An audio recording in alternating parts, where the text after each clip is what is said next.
Сирия жақтан WhatsApp арқылы пәтуа келген. Бұларға кімдер беріп жатыр?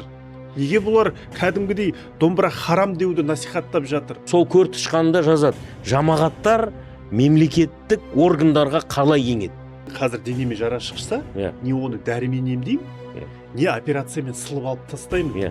Адасқандар, мушриктер, сендер тозақсыңдар, сен болды, басыңа бәле келеді. Гүленшілер туралы айтып отырсыз. Олардың саяси амбициялары бар ма? Несімен қауіпті? Дін бокс емес, дін UFC емес, дін ол футбол емес. Дінді мейлінше қақтығыстан шығарып, дарынды өзіне ұстаз санайтын адамдарда әлі бар. Жамағат айтса, өтірік айт. Немесе анаған пара бер тексерушіге. Пара бер десе, ол қуана пара береді. Мешітке барсақ, сахабаларды жиі айта береді. Қазақта ишан, ахундар көп. Мензил деген жамағат бар. Олардың жақтастары да бізде жоқ емес, бар. Көрдіңіз ба? Теріс ағымдардың мінез құлқы кез келген сәтте бұрқ ете қалуы мүмкін. Егер жамағаттың деңгейіне қазір түсіп аралассаңыз, көбісіне эмоция керек. Бір діндарлықты бір сериал көргенде көргісі келеді.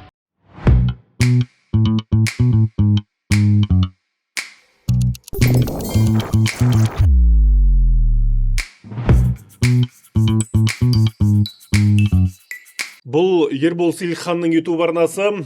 Сіздерден бір өтініш бар. Алдымен каналымызға жазылып, лайк басып, бұған дейінгі жарияланған видеоларды таратап отырыңыздар. Себебі сіздерден қолдау керек және молдау керек. Тағы бір өтінішім бар. Арнамыздың қоңырау түймешесін басуды ұмытпаңыздар.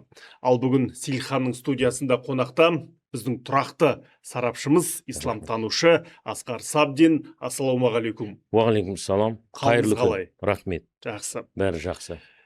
Енді Асеке, осы Қазақстан тәуелсіздік алғалы елімізде бірнеше лаңкестік әрекеттер болды. Қаншама адамдар өлді.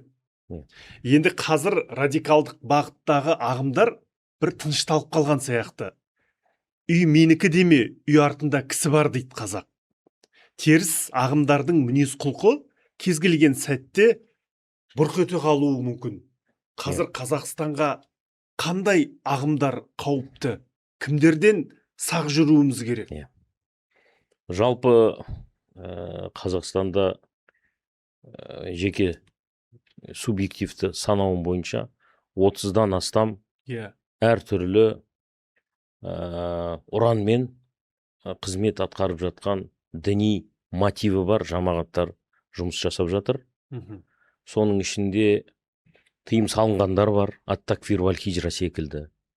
Соның ішінде қазіргі таңда ресми көзқарастар бойынша деструктивті діни ағым анықтамасына сәйкес болғандар бар. Мысалға салафизм болсын, тағы да басқа ағымдар. Соның ішінде әлі күнге дейін зерттелмеген, оларға ғылыми тұрғыдан да, құқықтық тұрғыдан да баға берілмеген де бірсыпыра жамағаттар бар. Енді салафизм туралы көп ақпарат берілді. Тура сол секілді мынау таяу шығыстағы әртүрлі террорлық ұйымдар бар, ИГИЛ бар, Аль-Каида бар, Ихван муслимин, мұсылман бауырлар бар, сондай Ансару Сунна бар, Сомалидағы Шабаб бар, Нигериядағы Боко Харам бар. Бұлардың барлығының шамамен енді сарапшылар білет, мейлінше қоғамға ақпарат беріп жатыр. Бірақ сонымен қатар қазіргі таңда Қазақстанда, Пакистанда негізі қаланған Деобанд деген мектеп бар. Сол өте белсенді Қазақстанда. Кейбір енді ол мектеп мазхабы Ханафи, біздің мазхабпен сәйкес. Ұстанымы Матуриди, өздерінің сайттарында да соның бәрін жариялап қойды. Бірақ фикх методологиясы буквалистерге жақын. Сол үшін Пакистанның өзінде ол жамағатқа басқа жамағаттар вахабия муқаллидун деп айтылады. Солай ат беріп қойған. Яғни мазхаб ұстанушы, мазхабқа еретін вахабистер деп ат беріп қойған. Бұл жамағатта біздің елімізде бірсыпыра позициялары бар, өзінің қызметін атқарып жүр. Қай өңірлерде жүр? Бұлар көбінесе ислам қаржысы саласында белсенді. Ислам қаржы саласында көбірек белсенді. Бұл жамағат Содан кейін ажырату кішкене кейбір мәселелерде қиындау, дегенмен өздерінің маркерлері бар. Оларда мысалға бет жабу әйелге міндет, бетті жабу, қысқа балақ міндет, ер кісіге сақал міндет секілді осындай кейбір буквалистік ұстанымдары бар. Көрдіңіз бе? Содан кейін архаикаға жақынырақ, орта ғасырлық фикх кітаптарының барлығы қалай айтайын, тұтас бір уақидай көреді. О жерде бір нәрсе жазылса, бет жабуға қатысты тағы да осының бәрін міндет ретінде санайды. Сөзіңізді бөлейін, медицинада хирургия деген бар. Мен қазір денеме жара шықса, не оны дәрімен емдеймін, не операциямен сылып алып тастаймын. Осындай діни ағымдарды неге бір жолата көзін құртпаймыз? Ол індеп таралмай тұрған кезде, кейін сосын барып бармағымыз чайнап өкініп жатамыз. Енді былай ғой, сарапшылар тарапынан, тіпті біздің депутаттар тарапынан да көп мәрте бұл тақырып көтерілді. Себебі мысалға бір мысал берейін, кезінде елімізде таблиғ жамағаты өте белсенді түрде өз қызметін атқарып жүрді. Әрбір үйге келіп, осындай насихаттап жүрді. Мемлекеттің тыйым салуымен, яғни заңмен тыйым салынды, соттың шешімімен ол жамағат экстремистік болып табылғаннан кейін қазір ол жамағаттың бірде-бір қызметі жоқ Қазақстанда. Ешқандай қызмет атқармайды, ешқандай несі байқалмайды, белсенділігі байқалмайды. Көрдіңіз ба? Тура сол секілді кезінде мынау әсіресе Кентау қаласы, тағы да басқа оңтүстікте бізде Хизбут Тахрир деген ұйым болды, партия бұл, дін атын жамылған партия. Сол партияға да соттың шешімімен тыйым салынды, ол партияның қызметі толықтай тоқтады. Қазір Хизбут Тахрирге мүше адам жоқ шығар, немесе өте жасырын көрінбейтін, қызмет атқара алмайтындай, бір активизмі көрінбейтіндей жұмыс жасап жатқан шығар. Дегенмен толық ол партияның қызметі тоқтады. Ал енді салафизм болсын, Деобанд болсын, одан кейін мен бағана Пакистаннан бөлек түркиялық жамағаттар бар. Әсіресе соның ішінде өте белсенді Фетхулла Гүлен жамағаты бар. Кезінде енді Түркияда ол террорлық ұйым болып саналады, Пакистанда ол террорлық ұйым болып саналады, ал Азербайжанда ол тыйым салынған. Тура сол секілді тағы да мынау ислам ынтымақтастығы ұйымы бар, ОИС. Біз де сол ұйымға мүшеміз, Қазақстан. Ол ұйымның шешімімен де негізінде ол ұйым террорлық болып жарияланды. Ол да бар. Сосын Түркиядан келген Сүлейменші жамағаты бар. Одан бөлек Махмуд Эфенди жамағаты бар. Тура сол секілді міне қазір Қырғызстанда жүр. Түркиялық өте үлкен, белсенді саяси мақсаттары бар. Себебі Түркияның бірсыпыра министрлігінде қызметкерлері бар, атақты артистері бар. Мензил деген жамағат бар. Олардың жақтастары да бізде жоқ емес, бар. Көрдіңіз ба? Осы жамағаттардың барлығымен жұмыс жасау керек. Бұл енді мүмкін көрерменге не болуы мүмкін, таныс емес терминдер болуы мүмкін, дегенмен сарапшылар бұл терминдердің барлығын біледі, және біздің үкіметке де, қоғамға да бұл жамағаттардың барлығына ғылыми түрде баға берілу керек. Ең бірінші ғылыми баға берілу керек. Одан кейін құқықтық баға берілу керек. Себебі осы уақытқа дейін мен сізге айтайын, бұл жамағаттарға қатысты, және басқа да жамағаттарға қатысты жеке тұлғалардың, жауапты тұлғалардың симпатиялары немесе антипатиялары ресми көзқарастарды қалыптастырып келген. Мысалға, сіз жауапты бір тұлғасыз, сізге мынау жамағат ұнайды, сіз оған қамқорлық көрсетесіз, сіз оған ешкімге тигізбейсіз, соған мейлінше мүмкіндік жасайсыз. Сосын сіз ауысасыз, сіздің орныңызға басқа бір кісі келеді, ол басқа жамағат жақсы көреді. Сіз мысалға салафиттік бағыттағы жамағаттарға қамқорлық жасаған болсаңыз, қазір біреу келіп, мысалға Гүленшілер, немесе Нұршылар, немесе Сүлейменшілер, немесе Деобанд секілді жамағаттарға қамқорлық жасап жүр. Бұл ресми көзқарастар өкінішке қарай осы уақытқа дейін жеке тұлғалардың симпатиялары мен антипатияларына негізделген. Негізінде ол дұрыс ұстаным емес. Адам ауысуы мүмкін, бірақ нағыз мемлекетшіл адам, нағыз мемлекеттің, елдің, жастардың қамын ойлайтын адам, ол бірінші ғылыми тұрғыдан баға берілу керек ол жамағаттардың барлығына. Мына жағы деструктивті, мына жерін бәрін жою керек. Себебі бұл жамағаттардың барлығы мемлекетке параллельдік иерархиялар. Яғни мысалға, оны талай жерде айтылды, мысалға мемлекеттің талабы бар, жамағаттың талабы бар. Немесе адамның өзінің жеке отбасының талабы бар, әкесі бір нәрсе айтып жатыр, анасы тағы бір нәрсе айтып жатыр, мына жақта иерархия болған жамағат бір нәрсе айтып жатыр. Мына жамағатқа мүше болған адам ол жамағатты тыңдайды. Әкесі қайтыс болса жаназасына барма десе бармайды ол. Көрдіңіз бе? Елімізде 30 жылдың ішінде белсенді діни ағымдар көп болды. Әлі де белсенді. Иә. Бір мәселе, мына гүленшілер туралы айтып отырсыз. Иә. Олардың саяси амбициялары бар ма? Несімен қауіпті Қазақстан қоғамына? Енді бұл жамағаттан аузы күйген бірінші ел Түркия елі. Иә. Түркия елі кезінде қазіргі биліктегі әділет және даму партиясы бар. Иә. Кезінде бұлар коалицияда болған, бірге билікте болған. Партия қызмет жамағатына мүмкіндік жасаған, қызмет жамағатты партияны қолдаған. Екеуі бағанағы коалиция болып билікке келген. 90-шы жылдардың аяғында. Кейін белгілі бір кезге дейін бірге жүреді. Сосын анау Израильге қатысты Мави Мармара деген кеме оқиғасы болады, тағы да басқа. Сосын екі жамағат пен партияның арасы ашылады да, бұлар бір-біріне дос, партнер, серіктес болып жүрген жерінен бір-біріне жау болып кетеді. Жау болған соншалықты бір-біріне шабуыл жасайды. Мына жамағат, прокуратура, анау әскери базалар, әсіресе мынау әскери ұшақ саласы, не дейді анда, әуе күштері дейміз ба? Әуе күштері толық жамағаттың қолына өтіп кеткен. О жаққа емтихан сұрақтарымен тек қана жамағат мүшелері өтеді. Басқа ешкім әуе күштеріне өте алмайтын еді. Сондайға дейін бөліп алған ғой. Сол кезде қазіргі Түркияның билігінің қолында тек қауіпсіздік мекемесі ғана қалды. МИД деп айтады, Милли истихбарат тешкилаты. Қазіргі олардың сыртқы істер министрі Хакан Фидан деген, сол кісі мына жамағаттың ішін бәрін ашады.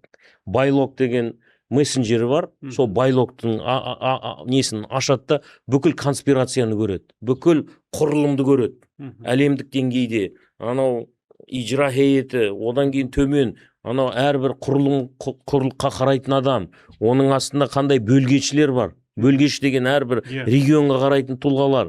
Оның төменде кім құрбан берді, кім садақа беріп жүр, кім көмек беріп жүр. Соның бәрін байлықта. Сол үшін айтып отқаным, бұл жамағат гүленшілердің қазақ қоғамына қаупі қандай? Неден сақтануымыз керек? Егер мен сізге айтамын, біріншіден түркиялік, тек қана ол жамағатты айтпаймын, бірсыпыра жамағат конспирацияны өте жоғары қолданады. Мына қазіргі таңда анау Түркияның баяғыда өлтіріліп кеткен Неджип Хаблемитоğlu деген профессор бар. Сол кісінің Көстебек деген кітабы бар. Көстебек деген Крот, Көртішқан деген кітабы бар. Сол Көртішқанда жазады, жамағаттар мемлекеттік органдарға қалай еңеді, әскериге қалай кірді. Түркияның әскері таза Ататүркші. Ана ЖХП деген партия бар, Жұмхурiyet халық партия. Соның жақтастары. Олар деген бүкіл армияны өздері ұстап тұрған. Ататүрк, Мұстафа Камал жалпы сол Түркияны әскерилерге тапсырып кеткен. Сіздер көз құлақ болыңыздар, сол үшін олар бірнеше рет төңкеріс жасады билікке қарсы. Көрдіңіз бе? Сол әскерге қалай кіру керек? Түркияда махрем имам деген ұғым бар. Махрем имам деген сол 7-ші класстан, 8-ші класстан әскери мектептерге баланы кіргізеді, және сен намаз оқымайсың. Сенің әкең мынандай болмау керек, анаң орамал тақпау керек. Сен деген керек болса сыраны сатып алып, неге төгіп раковинаға. Соң сыраның бөтелкесін неге қоқысқа салуың керек, мусоркаға. Себебі контрразведка қарайды, ертең мусорканы ашады, көреді. Сосын сен әртүрлі атеистік кітаптарды үйіңде ұстауың керек. Әртүрлі бағанағы солшылардың газеттерін оқуың керек дегенде осындай конспирацияға дейін барған. саған рұқсат. Егер сені бір бал тағы да осындай бір ресми шараларға шақыратын болса, ол жерде мынандай нәрсе іш аласың. Былай айтқанда, қызмет үшін кез келген тыйым салынған нәрсеге рұқсат береді. Көрдіңіз ба?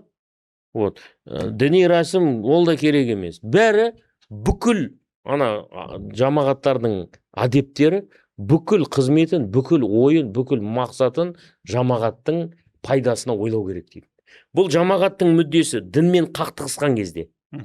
Мысалы, дін намаз оқы дейді, жамағат анау мекемеде жүрсең намаз оқыма дейді. Ол оқымайды намазды. Немесе заң мынаны істе дейді. Мысалға, сен белгілі бір деңгейде секреткаға доступың бар. Заң бұны жариялама дейді. ПКК деген партия бар. Сол партиямен Осло қаласында, тағы да басқа елдерде жасырын келіссөз жүргізген ғой, дипломатиялық бір каналдар арқылы. Соның барлығы газетаға шығып кеткен ғой. Секретный ақпарат, құпия ақпарат газетке шығып кеткен.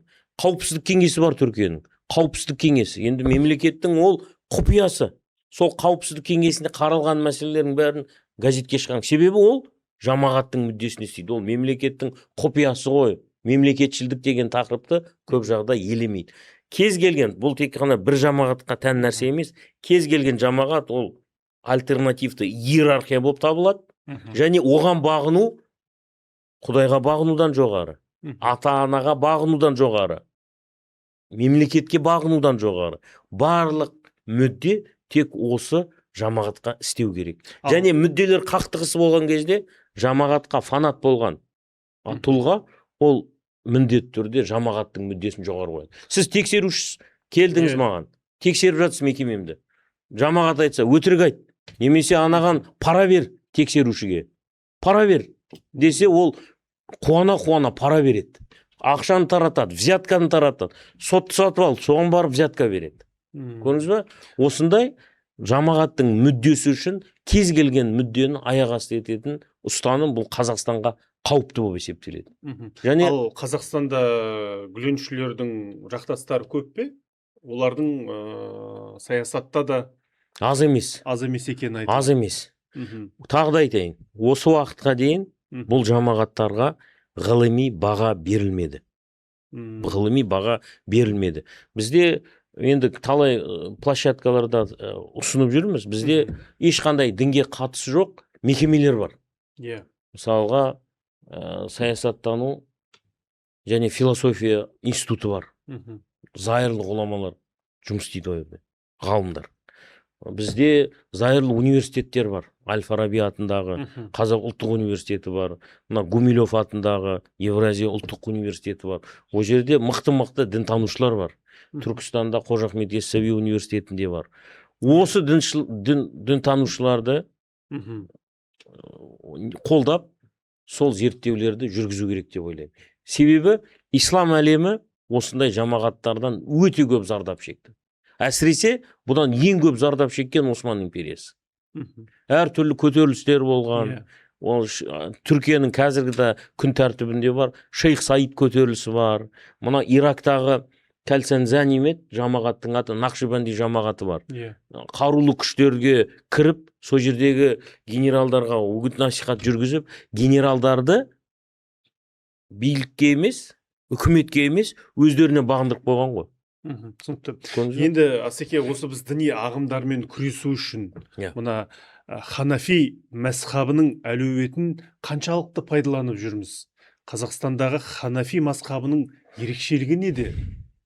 Ол былай ғой, бұрыннан бері айтылып жатыр. Қазақстан өзінің тәуелсіз ислам тану мектебін қалыптастыру керек. Біз Қазақстан жалпы ислам тану тұрғысынан ұлы кезінде бүкіл ислам әлеміне ұстаз болған Мауарауын Нахр мектебінің жалғасымыз. Мауарауын Нахр деген енді орталықтары Бұхара, Самарқан, қазіргі біздің Түркістан, қазіргі Исфиджаб, Сайрам, Тараз, көрдіңіз ба? Хива, Хорезм секілді өте кешен сонда үлкен бір өркениет қалыптастырған. Бұл Орта Азия өңірі. Біз де соның жалғасымыз. Себебі біздің Бекет ата, Шәкәрім қажы, Машһүр Жүсіп Көпеев, олар да сол Орта Азияның Мауарауын Нахр мектебінің түлектер деп айтсақ болады. Көрдіңіз ба? Сол үшін біздің қандай ерекшеліктеріміз бар. Біріншіден біз ханафи мазхабын ұстанамыз. Ханафи мазхабы ол буквалист емес. Ол мәтінге қатып қалмайды. Ол сөзді қалай айтайын, эластичный қабылдайды. Көрдіңіз ба? Құрандағы әртүрлі астарлы мағыналы сөздер бар. Бағанағыдай хадистерде астарлы сөзді мағыналар бар. Осының барлығын енді бүкіл жалпы ой пікір діндар адамдар. Ол тіліне байланысты. Тілін қатайтсаңыз, оның ой пікірі қатаяды. Буквалистер осыны істейді. Олар буквалистердің түсінігі бойынша, олар тілді математикаға айналдырғысы келеді. Тіл ешқашан математикаға айналмайды ол. Сол үшін олар тілді қатайту арқылы, буквализм арқылы мынау ойды да қатайтқысы келеді. Біздің Орта Азияда бұл буквализм болмаған. Бір. Екі, бізде жалпы пайда ескерілген. Бізде ақылға мән берілген. Рационализм дейді. Яғни біздің діндарлығымыз мейлінше рационализмге жақын болған. Яғни ақылды біз кемсітпейміз. Ақыл бұл Құдайдың берген үлкен нығметі, сыйы адамға. Ақылсыз адамға жалпы дінда парыз емес. Ол діни тұрғыдан әрекетке қабілеттілік жоқ ондай адамның. Көрдіңіз ба? Сол үшін белгілі хадисте айтылған: «Руфи'ал қаламу ан салас, анил ма'тухи хатта яқил». Үш адамға қатысты мына қалам жазбайды. Енді дін түсінігі бойынша әр адамның иықтарында періштелер отырып бүкіл әрекеттерін жазып отырады. Үш категорияға қатысты қалам жазбайды. Сәби бала балиғатқа жетпейінше, және психикалық тұрғыдан ақылынан айырылған, немесе ақылында бір проблемасы бар адамдарға қалам жазбайды. Бізде сол үшін мейлінше дінді ақылмен өлшеп, Шәкәрім қажы айтқандай, таза дін ақылмен табылар. Енді мен нақты қазір буквально айта алмай отырмын, бірақ Шәкәрім қажының бұл дін мен ақылдың арақатынасы туралы өте көп мықты сөздері бар. Жаңа сіз мәшһүр Жүсіпті айтып отырсыз, Шәкәрімді айтып отырсыз. Иә, қазақта діни ғұламалар бар. Бірақ Алтай мен Атырау арасындағы қазақ халқы айтып жатады, мешітке барсақ тек сахабаларды жиі айта береді. Қазақта ишан, ахундар көп. Неге мәшһүр Жүсіпті айтпайды, неге Шәкәрімді айтпайды? Айтыңызшы, қазір мешітке келетін жамағаттың сұранысы қандай, олар қандай уағыз тыңдағысы келеді? Біз жамағаттың білімін қалай арттырып жатырмыз? Енді бұлай, негізінде бағанағы тақырыпты аяқтап кетейін. Қазақстан ислам тану мектебін қайттан жаңғырту керек. Сол Қазақстан ислам тану мектебінің ішінде ханафи мазхабы бар. Матурidi ақидасы бар. Бабаларымыздың ұстанған салт дәстүрі бар. Соның ішінде Абай, Шәкәрім, Мәшһүр Көпеев, Бекет ата, Әбубәкір Кердері, Майлықожа, Бұхар жырау, тағы да өте көп тұлғалардың ислам дініне қосқан үлесі бар. Көрдіңіз ба? Және ол діндарлық бейбіт басқа ұлттармен, басқа діндермен, тіпті бір ұлттың ішінде бейбіт өмір сүруге мүмкіндік береді. Ал енді таяу шығыстағы діндарлықты көріңіз. Ол жерде ру тайпамен соғысып жүр. Көрдіңіз ба? Қуғын сүргін, соғыс, бітпейтін талас тартыс.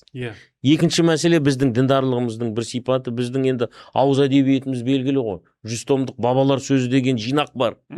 Барлығы жиналған. Ол жерде пәленше жамағат, сәләфиттік жамағат, деобанд жамағат, Сүлейменші жамағат, Гүленші жамағат деген жамағатты көре алмайсыз. Ол жерде жеке діндарлық басым болып тұр. Коллективтік, ұжымдық діндарлық емес, бір иерархиялық, қатаң иерархиялық бір діндарлық емес, керісінше бұлай горизонталды, ешқандай иерархиясы жоқ жамағаттар, жоқ, қатаң иерархияға ие жамағаттар жоқ. Бекет атаны қараңыз. Мешіттер қай жерде тұр? Қожа Ахмет Яссауиді қараңыз. Кімді қараңыз? Шәкәрім қажыны. Бұлар керісінше ұжымдық діндарлықтан жеке діндарлықты көбірек насихаттаған. Яғни діндарлық сенің жеке ісің. Көрдіңіз ба? Мына жерде отбасың бар, мемлекетің бар, сен соларға тиістілісің. Бірақ мына жерде тағы да бөлек иерархия құрудың қажеті жоқ деп Біз көріп тұрмыз, біздің ауыз әдебиетімізден де, фольклорымыздан да осыны. Бұл тағы біздің діндарлығымыздың бір ерекшелігі. Анда иерархия құрмау. Иерархияның басында өте сондай бір ешқандай қате жасамайтын, құтты Құдайдың уахиін айтып отырғандай, пайғамбардың мұрагері 100% деп сондай тұлғалар болмаған. Біз әулиемізді сыйлағанбыз, ғалымдарымызды сыйлағанбыз, бірақ осындай жоғары деңгейде сакрализация болмаған. Көбірек жеке діндарлық насихатталған, және біздің мықты тұлғаларымыз оларда көбінесе ұжымдық діндарлық емес, жеке тұлғалықты, жеке, кешірім сұраймын, діндарлықты көбірек насихаттаған. Көрдіңіз ба? Ал енді біздің жалпы қазіргі жамағат нені талап етеді десеңіз, біздің егер жамағаттың деңгейіне қазір түсіп аралассаңыз, көбісіне эмоция керек. Бір діндарлықты бір сериал көргенде көргісі келеді. Иә. Көрдіңіз ба? Айғайлап айтқан, қышқырып айту, күлдіріп айту, анекдот айту, әйтеуір рамкадан шығып, көрдіңіз ба? Ана суыққанды, ғылыми, мына қисынға келетін, логикаға келетін әңгіме қазір модада емес. Керісінше жылатып, күлдіріп, жеңіл, немесе ауыр, қорқыту секілді эмоциялар басым қазір. Көрдіңіз ба? Бұл қазір біздің, содан кейін біздің кейбір уағызшыларда сол ақпараттық коконға кіріп қалады. Кіріп алады да, ана жамағаттың сұранысына сәйкес не береді? Уағыз береді. Жамағаттың сұранысына сәйкес насихат жүргізеді. Керісінше уағызшы, инфлюенсер, мынау қайраткер, діни қайраткер, керісінше қоғамды, діндар қауымды көтеру керек, деңгейін көтеру керек. Ол халыққа ұнауы мүмкін, ұнамауы мүмкін. Ақиқатын айтты. Көтеру керек. Бізде керісінше жамағаттың талаптарына сәйкес уағыз айтылады.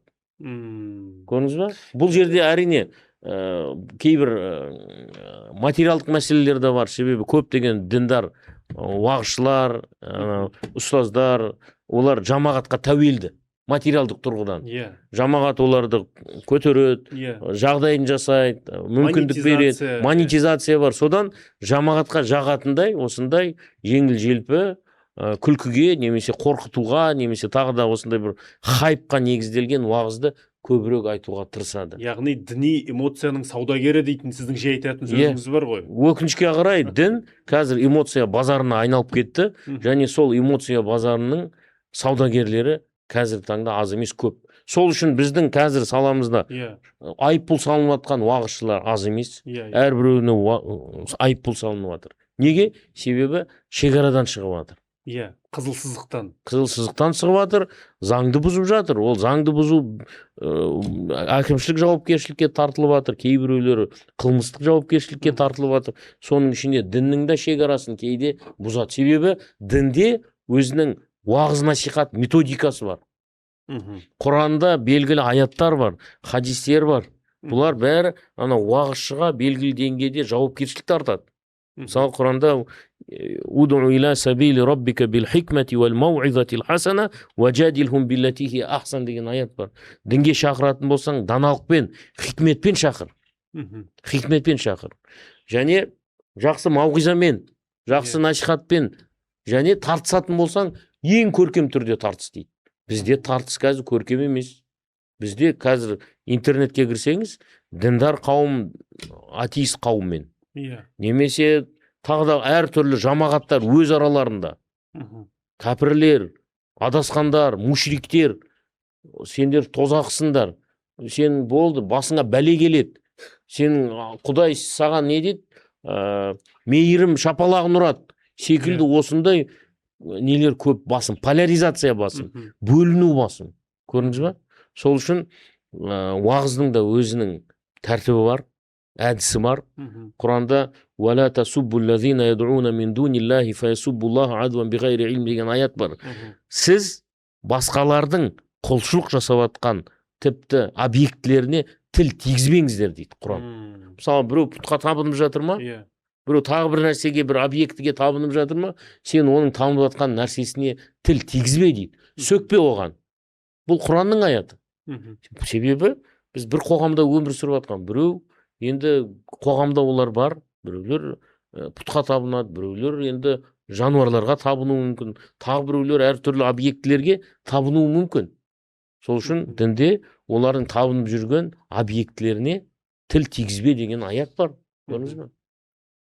Ал енді пайғамбардың сөзіне келетін болсақ, өте көп мынау үгіт насихатты реттейтін өте көп хадистер бар, сөздер бар. Өкінішке қарай осы көркем жеткізу, дінді көркем жеткізу деген қазір модада емес, діни ғылыми жеткізу, халықты дінден бездірмейтіндей қылып жеткізу. Мысалы пайғамбарымыздың принципке, біздің ислам құқығында принципке айналған хадисі бар: яссиру уәла туассиру, жеңілдетіңдер, қиындатпаңдар деген хадис бар. Баширу уәла тунаффиру, қуанышты хабар беріңдер, бездірмеңдер деген. Діннен бездірмеңдер. Әрбір сөздің өзінің орны бар. Мысалға қайғылы бір үйге келіп, о жерде күлкілі бір нәрсе айтсаң, ол орынсыз. Сенің айтқан сөзің ол тыйым салынған сөз емес шығар. Немесе той болып жатқан жерге келіп, өлім туралы әңгіме айтсаң, ол да қисынға келмейді. Өлім туралы айтуға кез келген адамның қақысы бар. Бірақ тойға келіп, біреудің тойында бәріміз өлеміз, дайындалыңдар. Көрдіңіз бе, осындай нәрсені айту ол орынсыз. Ол дұрыс сөз болуы мүмкін, бірақ өзі орынсыз. Тура сол секілді баласы жоқ бір үйге келіп, бала-шаға туралы айту. Өз балалар, менде маған Құдай тағала 10 бала берді, сенде бар ма жоқ па, сенің балаларың қайда дегенде осындай орынсыз. Ол сөз дұрыс болуы мүмкін, оған ешкім әңгіме айтпайды, бірақ ол орынсыз да. Көрдіңіз ба? Бізде сондай кейде болып қалады. Қоғамға кейбір біздің инфлюенсерлер, діни блогерлер орынсыз әңгіме айтып қояды. Содан кейін мынау дін дәстүр, дін мемлекеттің құқықтық жүйесі, осының бәрін кейде бір-бірімен қақтығыстырады. Себебі жалпы адамның психологиясы сондай. Қақтығыс болған жерге көп адам жиналады. Мына көшеде екі машина соғысып қалса, адам еріксіз тоқтап, анан қарап, не болып жатыр деп соны назар аударады. Кейде машинасын қойып, ана жерге барып көреді. Себебі кез келген қақтығыс, тіпті ол қолдан жасалған болсын. Бокс, UFC, футбол, о жерде қолдан жасалған қақтығыс бар. Соның өзінде жүздеген, мыңдаған, 100 мыңдаған, тіпті кейбір мықты матчтар немесе болса, миллиардтаған адамдар қарайды. Небе? Адамның табиғаты қақтығысты жақсы көреді. Ана Құранда да айтылады: "Уаканал инсану аксара шейин жадала". Тартысқа ең жақын жаратылыс ол адам. Көрдіңіз бе? Сол үшін біздің кейбір уағызшыларға да қақтығыс сызықтарын кішкене алып тастау керек. Дін бокс емес, дін UFC емес, дін ол футбол емес. Дінді мейлінше қақтығыстан шығарып, адамдарды діннен бездірмеу керек.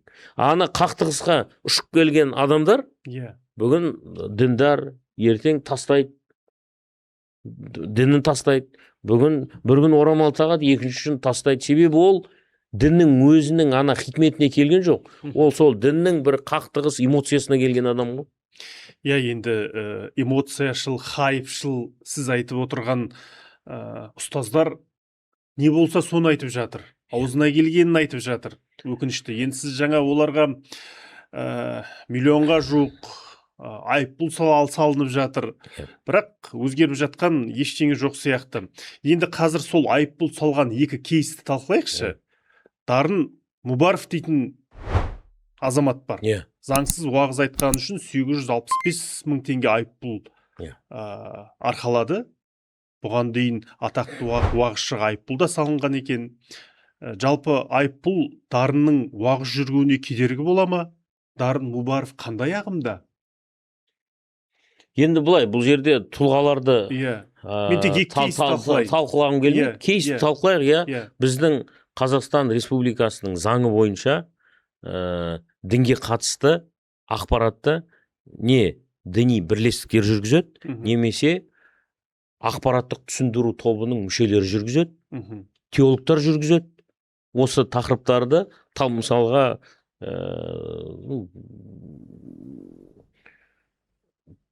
мамандар бар, әр облыста ақпараттық түсіндіру тобының мүшелері бұлар. Иә. Республикалық деңгейдегі мүшелер бар. Соның қатарында мен де жатам. Әр облыстық деңгейде, қалалық деңгейдегі ақпараттық түсіндіру топтары бар. Және аудан деңгейіндегі ақпараттық түсіндіру топтары бар. Бұлар діни мәселелерді талқылай алады, ақпараттық түсіндіру жұмыстарын жүргізеді. Қоғамға. Сізге келеміз, бір күн бағанағы университеттерге барамыз, тағы бір күн мұғалімдерге сабақ береміз, үшінші күн құқық қорғау органдарына дәріс оқуымыз мүмкін. Әр түрлі мекемелерде осылай ақпараттық түсіндіру жұмыстарын жүргізеді. Осыдан тыс адамдар діни материал тарата алмайды. Тарататын болса, әкімшілік жауапкершілікке тартылады. Ал Мубаровқа келсек, ол кісі былтыр бір айыппұл арқалады, биыл да міне екінші рет болғаннан кейін тағы да арқалады. Одан бөлек тағы да басқа бізде енді былай ғой, дінге өзі жаңадан келген адам неофит болады, қызу болады. Ана дінтануда мынандай бір неофиттің анықтамасы бар. Рим папасынан көбірек әулие және инквизициядан қатты сондай не болады, қатал болады. Тура сол секілді бізде де әртүрлі әртістер бар, спорт саласының мамандары бар, спортсмендер бар. Бірінші дінге келген кезде бәрі дінді насихаттай бастайды. Өзі ештеңе үйренбеген, мен талайына кездескенде айттым. Бірінші үйрен дінді. Бар да, бір ұстаздан үйренесің ба, медреседен оқисың ба. Бізде Құдайға шүкір мекеме көп қазір. Нұр-Мүбарак университеті бар, тағы да басқа университеттер бар, исламтану немесе теологиядан сабақ беріп жүрген. Бірінші үйрен, одан кейін сөйле. Бұл өте дұрыс принцип. Бірақ бізде адам дінге келеді, эмоциясы іші толып атады, ішіне сыймағаннан кейін барып камераға сөйлейді, белгілі бір насихат жүргізеді. Ол насихаты кейде заңға да қайшы болады, дінге өзіне де қайшы болады. Көрдіңіз бе? Сол үшін ретсіздік болды. Ретсіздік. Қазір сол ретсіздіктің алдын алу үшін осындай әкімшілік жауапкершілікке біздің блогерлерді, инфлюенсерлерді жауапқа тартылып жатыр. Соның ішінде ресми діни қызметкерлер де бар. Бұл кісі діни ресми қызметкер емес, ақпараттық түсіндіру тобының мүшесі емес. Сол үшін жауапкершілікке тартылды. Қандай ағымда? Енді сөздерін тыңдайсыз. Дарын Мубаровты кезінде осыдан 20 жыл бұрын оның таспаларын, айтқан сөздерін жастан тыңдады ғой. Жастар тыңдады, енді ол кісінің өзімен де кездескем. Не аңғардыңыз? Шәкірттермен де кездестім, бірнеше рет отырыста болдық. Енді ұстанымы көбінесе салафизм ұстанымына жақын. Себебі лекцияларында анау біз енді маркерлерін білеміз ғой. Таухид мәселесі, таухидтың өткенде де айтып кеттім, әріптесіңізге таухидтың үштік классификациясы бар, әл-уәла, әл-бара тақырыптары бар. Анау сүннетпен жүреміз ба, мазхабпен жүреміз ба деген бір қолдан жасалған бинарлық оппозициялар бар. Бір-біріне қарама қайшы болмаған екі ұғымды бір-біріне қарама қайшы қою. Мазхаб ұстанасың ба, сүннетпен жүресің ба дегендей осындай тақырыптарды әрине көрдік. Аллаға серік қосу мәселесі, шамадан тыс үлкен ислам үмбетінің ұстанымынан басқаша қаталдау.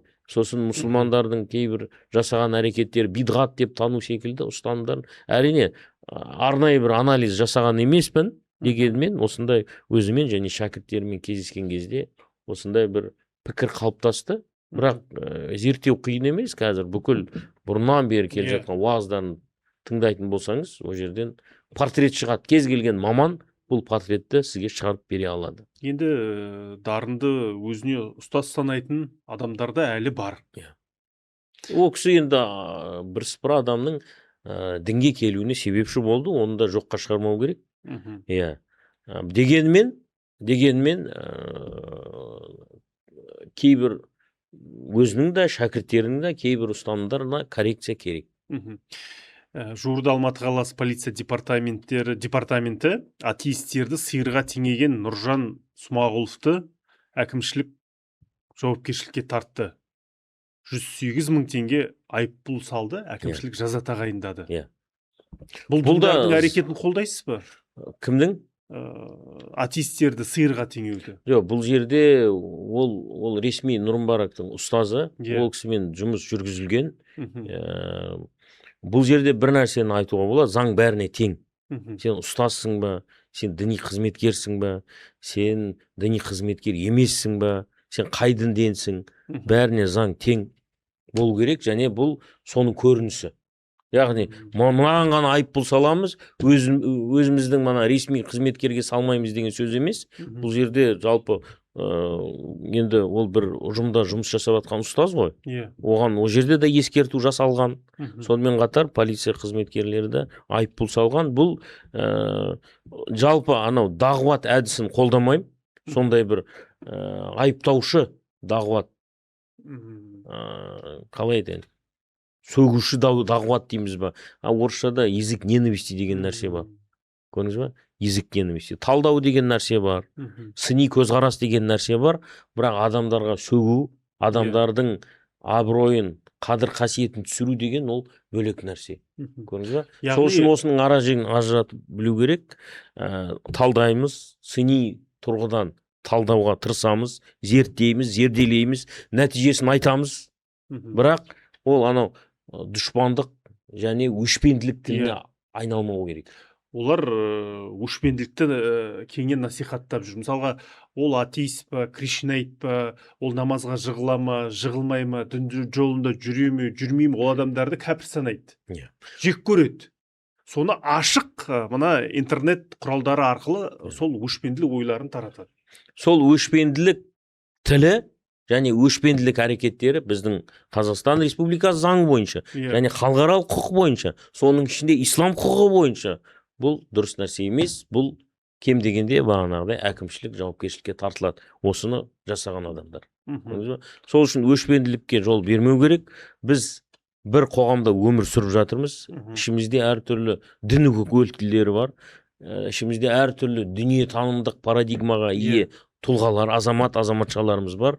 Бәріміз бір кемеде жүргеннен кейін кішкене сөздерді сарп еткенде кішкене сөздердің мән мағынасына назар аударуымыз керек, және өшпенділік тіліне орын бермеуіміз керек деп ойлаймын. Сосын заң бәріне бір, ол тағы да айтайын, имам бола ма, ол қызметкер бола ма, жоқ уағызшы бола ма, блогер бола ма, заң бәріне бір. Және бұл екі кейс жалпы біздің қазіргі қоғамда инфлюенсер болып жүрген, діни салада инфлюенсер болып жүрген адамдарға жақсы бір ескерту болады деген ойдамын. Енді дін туралы әркімнің түсінігі, танымы бөлек қой, оқығаны бар, оқымағаны бар. Енді 20 миллион халық бар, олар әртүрлі дінге сенеді. Оның 20 миллион халықтың қолында 20 миллион ұялы телефоны бар. Оның бәрін аңдып мемлекет отыра алмайды. Сіз мынау лицензиялау жайында жиі айтасыз. Сол мәселе не болды? Ол өте үлкен, ислам өркениеті үшін өте маңызды тақырып бол. Мемлекет лицензия берсін уағызшыларға. Ол лицензия ол ең соңғы сатысы ғой. Жалпы ислам дініне қатысты болсын, басқа діндерге қатысты болсын, санкционирование дейді. Санкция беру. Сен уағыз айта аласың, сен айта алмайсың. Санкция. Ол керек зат. Халық біліп отырады. Ол керек зат. Оны мен талай рет айтылды. Футболдың УЕФА-сы бар. Анау тағы басқа спорттардың өзінің федерациялары бар. Кез келген ұлттық спорттың федерациясы бар. Сол федерациялар ереже бекітеді. Ережені бұзған адамды дисквалификацияға ұшыратады. Сіз нені аласыз ба? Мысалы, допинг болды. Сізді сол неден бір жылға дейін шығарып тастайды. Дінде қолдансақ не болады? Дінде вот сол трагедия болмайды шығар. Трагедия болмайды, керісінше дұрыс болады. Кезінде бұны санкционирование жүйесі қоғамдық болған ислам әлемінде. Әл-жарх ва таъдил деген бір сала болған, жарақаттау, яғни репутацияны бекіту немесе репутациядан айыру деген санкциялау құралы болған. Көрдіңіз бе? Сол үшін не сондай бір қоғамдық санкциялау құрал қайттан енгізілу керек, немесе мемлекет өзінің қолына алып, мына кісі ақпараттық түсіндіру жұмыстарын жүргізе алады, мына кісі жүргізе алмайды деп, сондай бір ценз қою керек. Порог қою керек, көрдіңіз ба? Сол кезде шамалы осы хаостың алды алынады деп ойлаймын. Мысалы, қазір психологтарға қатысты білесіз ғой? Иә. Мысалы, осындай квалификациялық талаптар енгізілді. Кімге не айтылады, қандай шарттар, психологияға қатысты осы енгізілді. Енді мына діндерге қатысты да осындай бір квалификациялық талаптар енгізілсе және санкциялау механизмдері енгізілсе, бұл жақсы болады. Хаостың алды алынады деп ойлаймын. Енді бір соңғы бір кейсті талдап жіберейікші. Қазір әлі күнге дейін қазақтың дәстүрін, ұлттық құндылықтарын мансұқтайтын уақытшы діндарлар әлі толастамай отыр. Жет желпекке қарсы, ас беруге қарсы, кейбір тіпті бауырларымыз бар, әке шешесімен бір үйде тұрады, бірақ бірігіп тамақ ішпейді, шай ішпейді. Бұл дерттің осыдан 20 жыл бұрын асқынғанын көріп едік, енді одан бері талай суақты ғой. Міне бүгін ғана ақтөбелік бір уақытшы қамауға алынды, полиция ұстады, домбыра харам деп жар салды. Домбыраны жоққа шығарды. Бұларды не түлен түртіп отыр? Кім бұларға пәтуа беріп отырған? Енді негізінде мен сізге айтайын. Пәтуа. Заман, мекен, басқа да жағдаяттарға байланысты өзгеріп отырады. Бізде жалпы оны талай семинарда да айтылды, талай подкасттарда да айттым. Дінге қатысты 4 деңгейдегі ақпарат бар. Бірінші деңгейдегі ақпарат ол дінде маълум мина дин биддарура деп аталады. Ол діннің аксиомалары. Ол жерде ешқандай өзгерту болмайды. Адам өлтіру харам. Оны ешкім рұқсат бере алмайды. Ұрлық жасау харам, оған ешкім рұқсат бере алмайды. Көрдіңіз ба? Тура сол секілді осындай діннің аксиомалары бар. Мысалға, Құдай жалғыз, ахиретте жұмақ, тозақ деген ұғымдар бар дегендей. Бұл діннің аксиомалары. Екінші дегенде діннің консенсустары бар. Иджма, мужмаун алейх деп аталады. Мысалға, естірткі туралы Құран хадисте айтылмаған, бірақ ғұламалар қияс жасау арқылы, ішімдікпен қияс жасау арқылы тыйым салады. Және бүкіл ислам үмбеті консенсусы бар осы мәселеде. Ол жерде де талас жоқ. Ешкім келіп, есірткіні қолдануға болады, нашаны шегуге болады деп айта алмайды. Бірақ 3-ші, 4-ші деңгейдегі ақпарат бар. Бұл жерде риуаяттар, мазхабтар, иштихадтар және пәтуалар орын алады. Бұл 4 позицияда өзгеру болады. Яғни орта ғасырда бір нәрсеге тыйым салынған болса, қазір ол рұқсат етілуі мүмкін.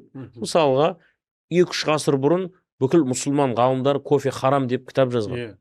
Кітап қазір ол ешкім олай кітап жазбай, керісінше бүкіл мұсылмандар кофе ішіп жүр.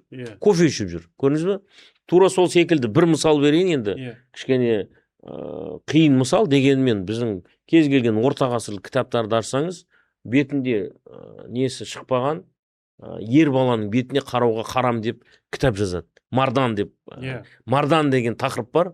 О кезде енді Құдай сақтасын, кейбір көршілерімізде бар ол, кейбір мемлекеттерде деп айтайыншы, бача-бажи деген бір сондай әлеуметтік дерт бар. Ауғанстанда мысалы, сондай дерт бар о жерде. Сол үшін ғалымдар ана кітаптарына жазғанда жас бала, ер баланың бетіне қарауға болмайды, харам деп кітап жазған ғой. Пәтуа жазған солай. Енді қазір ол заман ауысты, қоғам ауысты. Ондай пәтуаны қазір мен ана кітапта жазылды ғой деп, мына кітапта жазылды ғой деп қазір қоғамға паш етіп көрсетсем, мынаның ниеті бұзық екен ғой, мына өзі сау адам емес екен ғой деп. Сол үшін пәтуа заманға байланысты, мекенге байланысты, жағдаятқа байланысты, халықтың деңгейіне байланысты ауысады. Көрдіңіз бе? Бірақ өкінішке орай біздің мына кейбір уағызшылар ана орта ғасырлық кітаптағы көрген нәрсесін ешқандай бір анализ жасамай, мына жаққа трансляция жасайды қоғамға. Құлды сатып алу. Құлдықтың жоқ болғанына қаншама жыл болды. Бірақ қазіргі таңда бізде құлды сатып алсаң мынандай болады, құлды сатсаң мынандай болады деп кәдімгідей сабақтар жүйелі түрде интернетте, ютубта жүріп жатыр. Құлды босатсаң былай болады, оны сатып алсаң былай болады. Ол үкім өзгерді. Қазір құлдық жоқ. Бүкіл ислам мемлекеттерінде, мұсылман мемлекеттерінде құлдық тыйым салынды. Және діннің мақсаты да сол. Адам адамға емес, Құдайға құл болу керек деген философия бар исламда. Адам адамға құл болмау керек. Және көптеген мынау қылмыстарды немесе бір күнәларды адам жасаған кезде сол қылмыстардың санкциясы ретінде құлды босату деген көптеген нелер бар, ұсыныстар, Құранда бұйрықтар бар. Бірақ осының бәрін елемей, орта ғасырдағы сол қоғамға бейімделген кітаптың нормаларын алып келіп, қазіргі заманда көрсетіп, насихаттау, бұл әрине осындай дау туғызады. Көрдіңіз ба? Сол үшін пәтуа, заман, мекен, тағы да айтып кетейін, көптеген жағдаяттарға байланысты ол ауысады. Және оның мысалдары өте көп. Өте көп. Ол пайғамбардың кезінде де болды, қазіргі заманда да бар. Көрдіңіз ба? Біз сізбен қазір отырмыз, мен сізбен сауда жасай аламын, мынаны сатып алыңыз, немесе мен сізден мынаны сатып алайын деп айтсам, рұқсат. Бірақ тура осы әңгімені діни тұрғыдан мешітте мен сауда саттық жасасам, ол маған күнә болады. Себебі мешітте сауда саттық жасауға болмайды. Тыйым салынған. Мекен ауысты, пәтуа ауысты. Адамдар сол адамдар. Зат сол зат. Ақша сол ақша. Бірақ мекен ауысқаннан кейін не ауысады? Үкімі ауысады. Тура сол секілді. Жас адамның пәтуасы қарт кісінің пәтуасынан бөлек болады. Әйел кісінің пәтуасы ер кісінің пәтуасынан бөлек болады. Тұрғылықты жерде өмір сүріп жүрген, өзінің елінде отырған адамның пәтуасы мен жолаушы адамның пәтуасы екі бөлек болады. Өкінішке орай осындай бізде абсолютизация деген нәрсе бар, немесе оны басқаша жалпыландыру деген тема бар. Ана орта ғасырлық кітаптағы бір үкімді алады да, соны қазіргі бұл 100% осылай, бұл ешқашан өзгермейді. Діннің бәрін мына екі деңгейдегі ақпарат секілді қатайтқысы келетін адамдар бар. Сосын қатайтқаннан кейін ана орта ғасырлық кітапта не бар, соны паш етеді да, міне осыны біз ұстануымыз керек. Оларға қалса, олар қазір құлдықты қайттан алып келеді. Көрдіңіз ба? Мысалға тағы бір ұстаным, Құранда жизия туралы айтқан. Бұл қауіпсіздік, мұсылман емес халықтардан қауіпсіздік салығы ретінде айырылған. Олар әскери борыштан босатылған, оның орнына салық төлеген. Қазір жизия бірде-бір ислам мемлекетінде жоқ. Жоқ ол. Көрдіңіз ба? Енді қазір бұл мына жерде былай жазылған ғой деп, мен оны қазір халыққа түсіндірсем, ол қандай пайда болады одан? Енді қызыл сызықтан шығып кеткендерге мемлекет ескерту жасап, бірден реакция білдіріп жатыр. Жаңа ақтөбелік жігіт Азамат Уағызшы домбыра харам деген сөз үшін діни алауыздық тудырды. Енді 7 жылға дейін бас бостандығынан айырылуы мүмкін. Біз өзіміздің ұлттық құндылықтарымызды, дәстүрімізді мансұқтау осы қатаң жазамен азая ма? Азаюы мүмкін. Жалпы домбыра ол былай ғой, әрине, харам емес қой. Жоқ, менің жалпы біздің Орта Азиядағы ұстаным, керісінше біздің бабаларымыз домбыра арқылы дінді насихаттаған. Керісінше домбыра, жалпы білесіңіз, нағыз қазақ емес, нағыз қазақ домбыра. Және біздің мұрамыздың көбісі, соның ішіне діни мұрамыздың көбісі осы домбыра арқылы келген. Енді мынау домбыра харам деп жүргендер қайдан шығып жатыр? Енді ол сол басқа мәдениеттердің ұстанымдары. Кім оларға пәтуа беріп жатыр? Кезінде біз білеміз, мына Ақтөбеде теракт болған кезде, олар, сізде болдыңыз ғой, Ақтөбенің діни ахуалын жақсы білесіз. Оларға мына Сирия жақтан WhatsApp арқылы пәтуа келген. Оларға кімдер беріп жатыр?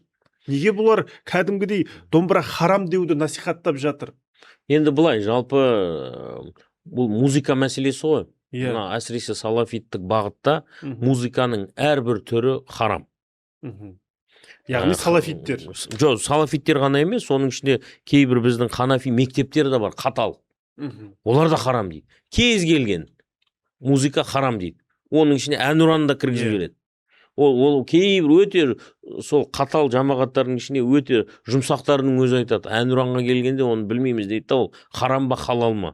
Түсінбейміз, бірақ былай айтқанда орындамаған абзал дегенде әңгіме айтқысы келген. Көрдіңіз ба? Жалпы музыка туралы талай нәрсе айтылды, бірақ бұл енді домбыра музыкалық аспап болғаннан кейін олар жалпыландыру бойынша соның ішіне кіргізіп жібереді, және бұл 100% харам деп айтады. Бұл туралы енді талай подкасттарда сіздермен де бұл тақырыпты талқыладық. Ханафи мазхабында күн тәртібінен түспей жатыр. Өкінішке қарай ақпараттық түсіндіру жұмыстары бұл мәселеде мүмкін, мен ойлаймын, кішкене жүйелі. Негізінде жазған мамандар бар, дәлел дәйектермен діни тұрғыдан жазған ғалымдар бар, жазған біздің қазіргі әріптестеріміз бар осы домбыра мәселесін. Дегенмен мүмкін біз сол ақпаратты дұрыс жеткізе алмай жатқан шығармыз, сол деструктивті діни ағым ұстанушыларына, көрдіңіз бе? Сол үшін проблема бар. Негізінде лаху аль хадис деген Құранда сөз бар. Оны Абдулла ибн Масудқа таяп, бұл міндетті түрде музыка деген, ғина деген деп тәпсірлеп жүрген ғалымдар бар. Сонымен бірақ қазіргі таңда біздің енді әхлі сунна уал жамаат ұстанымы бойынша музыканың барлығы адал да емес, барлығы харам да емес. Музыканы бөлу керек. Ішімдікке, адам өлтіруге, нашаға, боғауызы бар ішінде, ол музыкаға дін рұқсат бермейді. Бірақ дін насихатын жүргізіп жатқан біздің жыраулар, термеміз, әнұранымыз, тағы да басқа нәрселер, оларға тыйым салатын ешқандай негіз жоқ. Көрдіңіз ба? Сол үшін бөлу керек. Оның ішінде дұрысы бар және бұрысы бар. Дұрысын жоққа шығармау керек, бұрысын мақұлдамау керек. Себебі музыканың ішіне қазір, енді білесіз, боғауызбен айтатын әртүрлі музыка бар, наркотикті насихаттайтын, нашаны насихаттайтын, тағы да басқа әртүрлі нәрселерді, дұрыс емес нәрселерді насихаттайтын музыка бар. Вот сонымен күресу керек. Жаңа Секе сөзіңіз үзіліп кетті. Қазақ кезінде домбыра арқылы мына асыл дінімізді насихаттаған деген. Соны жалға жіберсеңіз. Ол рас. Сіз баған біздің діни жырларымызды көрсеңіз, кез келген енді жырауларымызды алыңыз.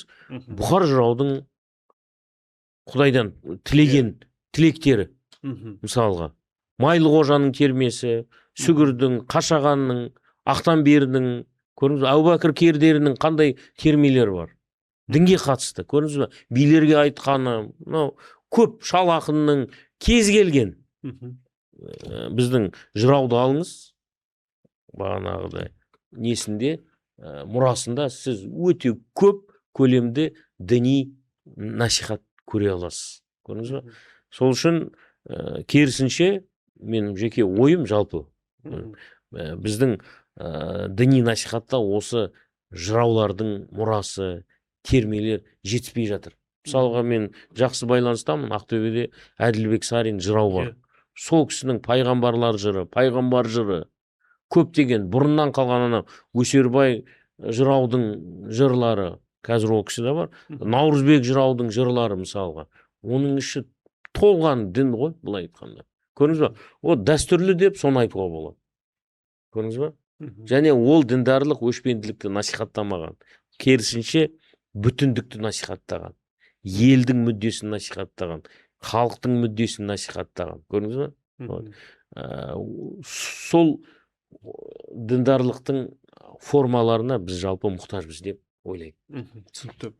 Енді қазір теріс ағымдар өзара діни лексикондармен сөйлеседі. Араб экспансиясы деп жатырмыз. Қазір қит етсе болды, орыс құл, араб құл, түрік құл деген бір тіркестер пайда болды. Қазақ шынымен кімнің құлы болу керек? Негізінде былай ғой, кез келген субмәдениеттің өзінің корпоративтік тілі болады. Егер анау көшеге түссеңіз, көшенің тілмен сөйлесеңіз, ол жерде өзінің терминологиясы бар. Понятиялары, қазіргі тілмен айтатын болсаңыз. Кей жамағаттарға барсаңыз, әр түрлі жамағаттарда өзінің қалыптастырған несі бар? Корпоративті тілімен сыртқы бейнесі бар. Енді мамандар білет, қай жамағат қандай түрде жүреді. Мынандай жамағат ол сақал өсіреді, мұртын құрады. Тағы бір жамағат бар, ол керісінше сақалын қырады да мұртын жібереді. Немесе екке. Тағы бір жамағат бар, оның әйелдері мына жерде ине тағады. Тағы бір жамағаттар мына жерде бір нәрсе жасайды. Көрдіңіз бе? Тағы бір жамағаттар бар, мына пиджагының артын тігіп қояды. Шлицаны. Тағы бір жамағаттар бар, қысқа балақ киеді. Тағы бір жамағаттар бар, Пакистанның киімін сүннет киім деп айтады. Көрдіңіз бе? Осындай әр түрлі жамағаттарда өзіне тән корпоративті терминологиясымен, лексикасымен жалпы келбеті бар.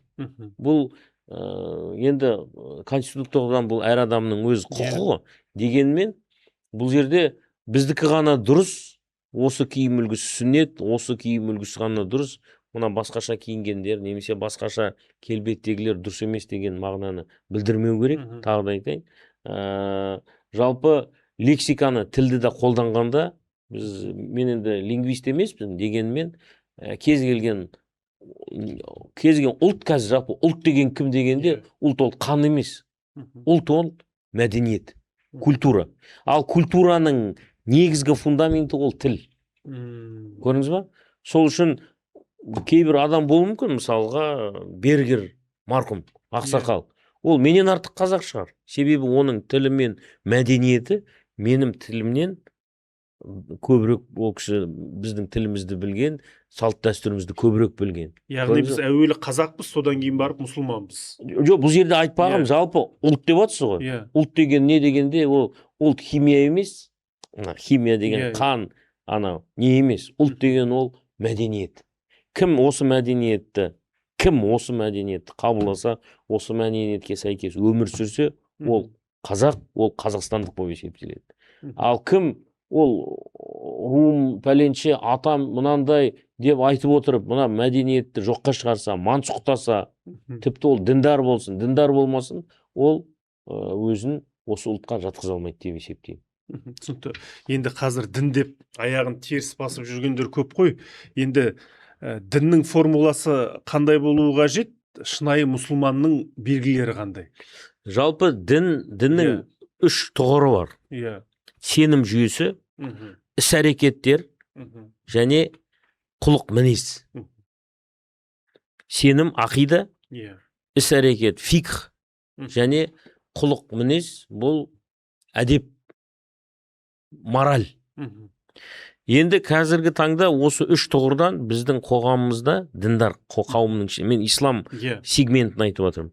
Мына сенім мәселесі мен іс-әрекет мәселесіне өте көп назар аударылды. Сенімің мынандай болу керек, іс-әрекетің мынандай болу керек дегендей өте көп насихатталды. Мына үшінші тұғыр әдеп, құлық мінез, көркем мінез дейміз оны, ихсан дейміз оны. Көрдіңіз бе? Тәрбие дейміз оны. Бұл кішкене кем қалып қалды. Бұл кенже жетім қалып қалды. Бұл көп насихатталмады. Бірақ діннің барлығы әдеп. Сол үшін діннің формуласын күшейтуіміз үшін мына әдеп, құлық мінез, мәдениетті болу, дөрекі болмау, өшпенділік тілін насихаттамау секілді нәрселерді біз көбірек насихаттауымыз керек деп ойлаймын. Мына Құранда пайғамбар саллаллаху алейхи уассаламға айтылған бір аят бар: "Ва иннака ла'ала хулуқин азим". Сен ұлы көркем мінез иесісің дейді. Өте ұлы және көркем мінез иесісің дейді. Көрдіңіз бе? Нравственность, мораль, әдеп, мәдениет өте жоғары болған. Көрдіңіз бе? Пайғамбар да өзінің хадисінде иннама бу'ифту ли утаммима макаримал ахлақ, мен көркем мінезді толықтыру үшін жіберілдім дейді. Мен көркем мінезді тек қана деген сөзі де бар. Иннама, мен тек қана көркем мінезді кемелдікке жеткізу үшін жіберілдім дейді. Көрдіңіз бе? Сол үшін осыны көбірек насихаттауымыз керек. Ақида, сенім жүйесін қатысты мағлұмат, ақпарат көп. Іс-әрекетке қатысты өте біздің жамағатымыз белгілі деңгейге жетті. Ненің адал, ненің арам екендігін біледі. Бірақ осы әдеп, құлық мінез, көркем мінез деген мәселеде кішкене бізде жетіспей жатыр. Көрдіңіз бе? Мен талай подкасттарда айтылды. Жұмаға барады, мына іс-әрекетті жасау, сеніміне сәйкес іс-әрекетті жасау үшін машинасын алады да тасып кетеді. Біреудің жолын бұғаттап. Көп қой. Ойламайды. Ана біреуге мен кедергі болып жатырмын ғой, мына мен біреуге зиян келтіріп жатырмын ғой деген мәселені ойламайды. Ол өзінің сеніміне сәйкес тек қана өз іс-әрекетін ойлайды. Басқасын ойламайды. Көрдіңіз бе? Әдеп, көркем мінез, құлық, ол басқасына зиян бермеу. Құран хадисте ла дарара ва ла дирара фил ислам, дінде, исламда біреуге зиян келтіру жоқ. Көрдіңіз бе? Бұл принциптерді көп жағдайда ұмытып кетеді. Және осы екі, менің сенімім, менің іс-әрекетім деген эгоистік позицияға кіріп кетеді да, мына халықпен деген қарым-қатынаста көп жағдайда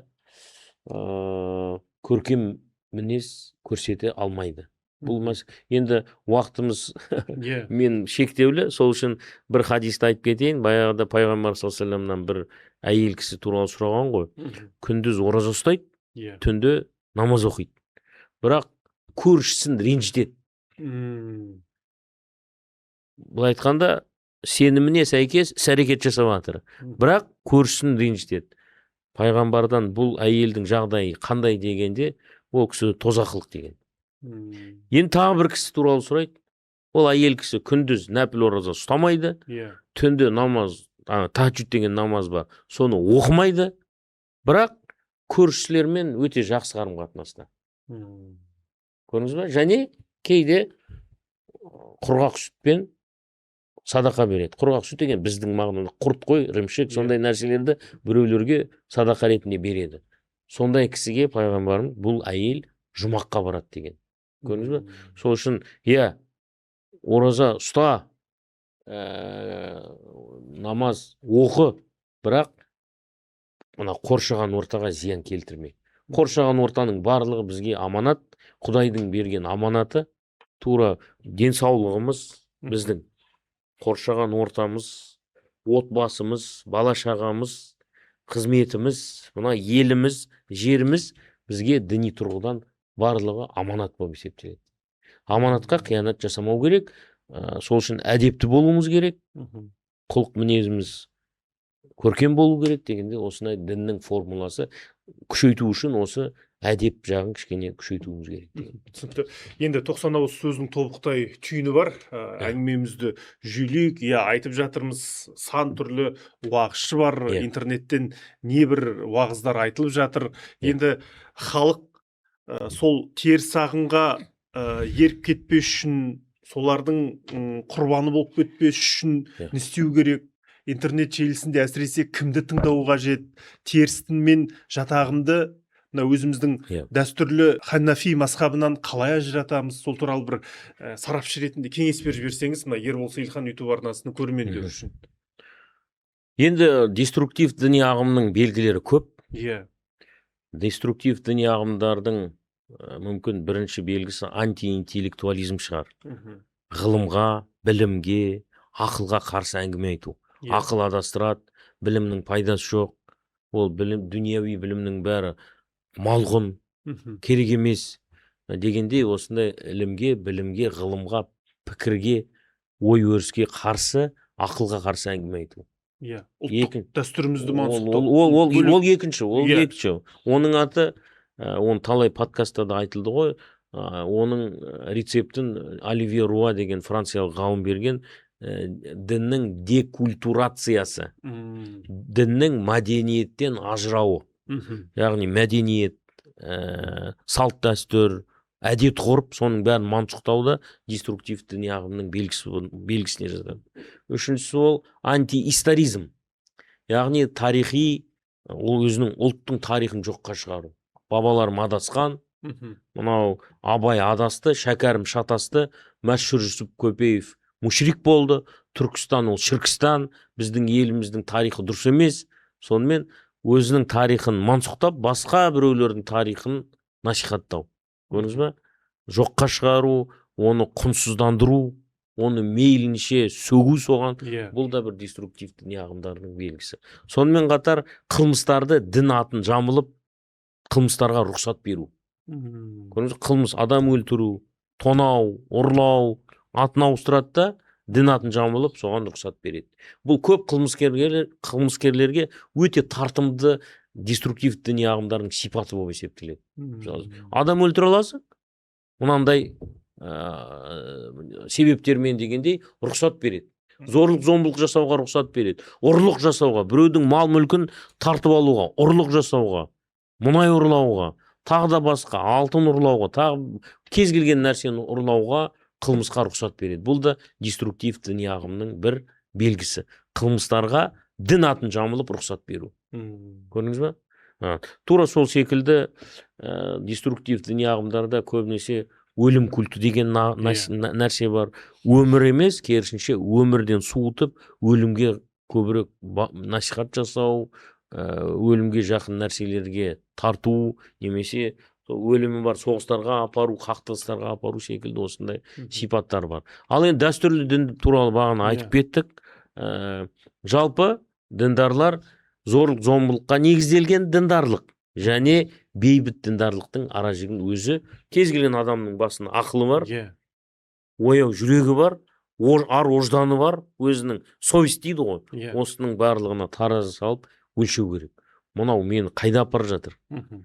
Бұл мені жетістікке апарып жатқан дін, жамағат, иерархия ма? Жоқ, мынау керісінше мені бір құрдымға, бір түрмеге, бір өлімге айдап бара жатқан ағым, ұстаным, жамағат па деген әр адамның басында енді ақылы бар ғой. Соны негізгі өлшем қылу керек. Жақсы, рахмет. Бүгін Ербол Сейілхан YouTube арнасының көрермендеріне мазмұнды сұхбат бергеніңіз үшін. Бұл Ербол Сейілханның YouTube арнасы. Ендеше дәл осы сұхбатты бөлісіңіздер, таратыңыздар, лайк басыңыздар және пікір білдіріңіздер. Ерболдың арнасында әркез елдің сөзін айтайық.